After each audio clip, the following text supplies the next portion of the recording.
Hi ಎಲ್ಲರಿಗೂ ನಮಸ್ಕಾರ. ಇವತ್ತಿನ ಈ ಒಂದು ವಿಡಿಯೋದಲ್ಲಿ ಬ್ಯಾಕ್ವರ್ಡ್ ಕ್ಲಾಸಸ್ ವೆಲ್ಫೇರ್ ಡಿಪಾರ್ಟ್ಮೆಂಟ್ ಕಡೆಯಿಂದ ಲಾಸ್ಟ್ ಡೇಟನ್ನು ಎಕ್ಸ್ಟೆಂಡ್ ಮಾಡಿದರೆ ಎಲ್ಲಿವರೆಗೆ ಮಾಡಿದ್ದಾರೆ ಅಂತ ನೋಡೋಣ. ಮತ್ತೇನಂತ ಹೇಳಿದ್ರೆ ಅಪ್ಲಿಕೇಶನ್ ಸ್ಟೇಟಸಲ್ಲಿ ವೆರಿಫಿಕೇಷನ್ಗಳು ಇವಾಗ ಆಗ್ತಾಯಿದೆ, ಅದ್ರ ಬಗ್ಗೆನೂ ಕೂಡ ನೋಡೋಣ.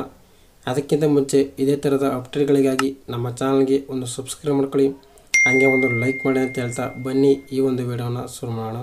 ನೋಡಿ, ಇಲ್ಲಿ OBC ಸ್ಟೂಡೆಂಟ್ಗಳು SSP ಸ್ಕಾಲರ್ಶಿಪ್ಗೆ ಅಪ್ಲೈ ಮಾಡೋದಕ್ಕೆ 15/2/2025 ಲಾಸ್ಟ್ ಡೇಟ್ ಆಗಿತ್ತು. ಆ ಲಾಸ್ಟ್ ಡೇಟ್ ಇವಾಗ ಮುಗ್ದಿರೋದ್ರಿಂದ ಮತ್ತೆ ಲಾಸ್ಟ್ ಡೇಟನ್ನು ಎಕ್ಸ್ಟೆಂಡ್ ಮಾಡಿದ್ದಾರೆ. ವಿದ್ಯಾರ್ಥಿಗಳು ಮತ್ತು ಶೈಕ್ಷಣಿಕ ಸಂಸ್ಥೆಗಳಿಂದ ಅರ್ಜಿ ಸಲ್ಲಿಕೆಯ ದಿನಾಂಕವನ್ನು ವಿಸ್ತರಿಸಲು ಮನವಿ ಮಾಡಿಕೊಂಡಿರುತ್ತಾರೆ. ಹಾಗೂ ಮಾನ್ಯ ಹೈಕೋರ್ಟ್ ಮಧ್ಯಂತರ ಆದೇಶದಂತೆ ವೃತ್ತಿಪರ ಪದವಿ, ಸ್ನಾತಕೋತ್ತರ ಪದವಿ, ವೃತ್ತಿಪರ ಸ್ನಾತಕೋತ್ತರ ಪದವಿ ಮತ್ತು ನರ್ಸಿಂಗ್ ಕೋರ್ಸ್ಗಳಿಗೆ ಮಾತ್ರ ಶುಲ್ಕ ಮರುಪಾವತಿಯ ಕಾರ್ಯಕ್ರಮಕ್ಕೆ ಅರ್ಜಿ ಸಲ್ಲಿಸುವ ಕೊನೆಯ ದಿನಾಂಕವನ್ನು 10/3/2025 ವಿಸ್ತರಿಸಲಾಗಿದೆ ಅಂತ ಹೇಳಿದ್ದಾರೆ.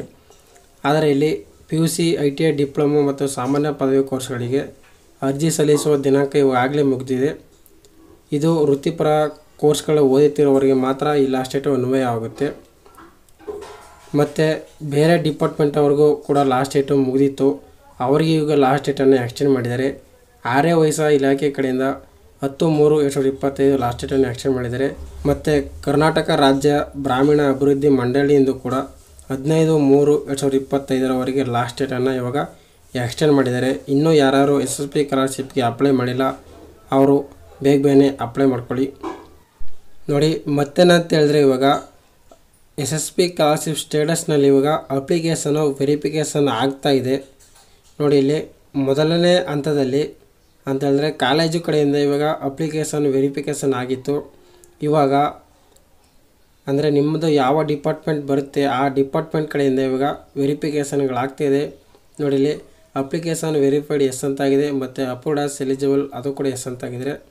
ಆದರೆ ಇವಾಗ ಇದು ಇನ್ನೂ ಕೂಡ ಅಮೌಂಟು ಅಪ್ಡೇಟ್ ಆಗಿಲ್ಲ. ಇದು PUC ಸ್ಟೂಡೆಂಟ್ಗಳಿಗೆ ವೆರಿಫಿಕೇಷನ್ ಆಗಿರ್ಬೋದು. ಹಂಗೆ ಫಸ್ಟ್ ಇಯರ್ ಇಂಜಿನಿಯರಿಂಗ್ ಸ್ಟೂಡೆಂಟ್ಗೂ ಕೂಡ ಅಪ್ಡೇಟ್ ಆಗಿದೆ ಮತ್ತು ವೆರಿಫಿಕೇಷನ್ ಆಗಿದೆ. ನಿಮ್ಮ ಸ್ಟೇಟಸಲ್ಲೂ ಕೂಡ ವೆರಿಫಿಕೇಷನ್ ಆಗಿದೆಯಾ ಏನೋ ಅಂತ ಚೆಕ್ ಮಾಡ್ಕೊಳ್ಳಿ. ವೆರಿಫಿಕೇಷನ್ ಆಗಿದ್ದರೆ ಹಂಗೆ ಒಂದು ಕಮೆಂಟ್ ಹಾಕಿ ವೆರಿಫಿಕೇಷನ್ ಆಗಿದೆ ಅಂತ. ಮತ್ತೆ ಅಂತ ಹೇಳಿದ್ರೆ ಇವಾಗ ಜಸ್ಟು ವೆರಿಫಿಕೇಷನ್ ಆಗಿದೆ, ಇನ್ನೂ ಕೂಡ ಅಮೌಂಟ್ ಅಪ್ಡೇಟ್ ಆಗಿಲ್ಲ. ಅಮೌಂಟ್ ಅಪ್ಡೇಟ್ ಆಗಿದರೂ ಕೂಡ ಹಂಗೆ ಒಂದು ಅಮೌಂಟ್ ಅಪ್ಡೇಟ್ ಆಗಿದೆ ಅಂತ ಅಪ್ಡೇಟ್ ಮಾಡಿ. ಅಪ್ಲಿಕೇಶನ್ ವೆರಿಫಿಕೇಷನ್ ಆದಮೇಲೆ ಏನೇನು ಚೇಂಜಸ್ ಆಗುತ್ತೆ ಅಂತ ಹೇಳಿದ್ರೆ, ನೋಡಿ, ಫಸ್ಟ್ ಲೆವೆಲಲ್ಲಿ ನಿಮ್ಮ ಡಿಪಾರ್ಟ್ಮೆಂಟ್ ಕಡೆಯಿಂದ ವೆರಿಫಿಕೇಷನ್ ಆಗುತ್ತೆ ಅಪ್ಲಿಕೇಶನು. ಎರಡನೇ ಹಂತದಲ್ಲಿ ಅಂದರೆ ಸೆಕೆಂಡ್ ಲೆವೆಲಲ್ಲಿ ಕಾಂಪೊನೆಂಟ್ ಕಾಲಮಲ್ಲಿ ಅಪ್ಡೇಟ್ ಆಗುತ್ತೆ. ಇದು ಇಂಪಾರ್ಟೆಂಟು. ಏನಂತ ಹೇಳಿದ್ರೆ, ನೀವು ಯಾವುದಕ್ಕೆ ಎಲಿಜಿಬಲ್ ಇರ್ತೀರಾ, ಫೀ ರಿಇಂಬರ್ಸ್ಮೆಂಟ್ ಆಗಿರ್ಬೋದು ಅಥವಾ PMSSP ಯೋಜನೆ ಆಗಿರ್ಬೋದು, ನೀವು ಯಾವುದಕ್ಕೆ ಎಲಿಜಿಬಲ್ ಇರ್ತೀರಾ ಅದು ಕಾಂಪೊನೆಂಟ್ ಕಾಲಮಲ್ಲಿ ಅಪ್ಡೇಟ್ ಆಗುತ್ತೆ. ನೋಡಿ, ಇಲ್ಲಿ ಇವಾಗ ಒಂದು ತೋರಿಸ್ತಾ ಇದೆ, ಇದರಲ್ಲಿ ಇವರಿಗೆ ಫೀ ರಿಇಂಬರ್ಸ್ಮೆಂಟ್ ಅಮೌಂಟು ಅಪ್ಡೇಟ್ ಆಗಿದೆ. ಈ ರೀತಿಯಾಗಿ ಅಮೌಂಟು ಅಪ್ಡೇಟ್ ಆಗುತ್ತೆ ಕಾಂಪೊನೆಂಟ್ ಕಾಲಮಲ್ಲಿ. ಅದಾದ ನಂತರ DBTಗೆ ಪುಷ್ ಆಗುತ್ತೆ. ಅದು ನಿಮಗೆ ಎಷ್ಟು ಅಮೌಂಟ್ ಬರುತ್ತೆ ಅಂತ ಅದರಲ್ಲಿ ತೋರಿಸ್ತಿರುತ್ತೆ. ಆ ಅಮೌಂಟು DBTಗೆ ಪುಷ್ ಆಗುತ್ತೆ. DBTಗೆ ಪುಷ್ ಆದ ನಂತರ ನಿಮ್ಮ ಅಕೌಂಟಿಗೆ ಬರುತ್ತೆ ಅದು.